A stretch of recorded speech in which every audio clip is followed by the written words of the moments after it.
This man survived the atomic bomb. And then he went home, straight into the second one. This is the true story of the luckiest, unluckiest man who ever lived.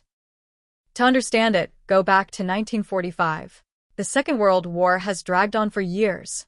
America and Japan are locked in a brutal war across the Pacific, and it will not end. Then America finishes a weapon unlike anything before it. A single bomb, powerful enough to wipe an entire city off the map in one flash. America hoped a single, unimaginable blow would shock Japan into surrender and finally end the war. And so they chose a target, a city full of people. On the morning of August 6th, they drop it on the city of Hiroshima. In a single blinding flash, tens of thousands of people are gone. 3 kilometers from the blast, a 29-year-old engineer named Tsutomu Yamaguchi is thrown to the ground.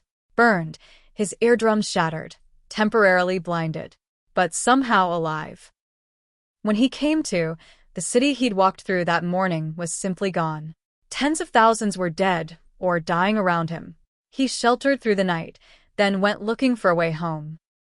He was only in Hiroshima for work. So, wrapped in bandages, he makes the long, agonizing journey back to his own city, a place called Nagasaki. August 9th.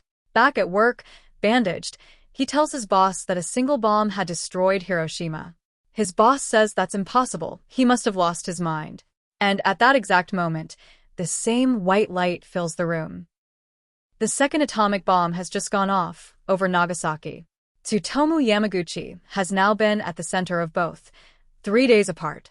And again, he lives. Across the two cities, well over 200,000 people were killed. In the middle of all of it, somehow stood one man who had lived through both. Surviving was only the beginning. He spent years wrapped in bandages, lost the hearing in one ear, and lived under the long shadow of radiation, fearing what it might still do to him and his family. He carried the burns and the grief for the rest of his life. But he came to see his survival as a kind of duty.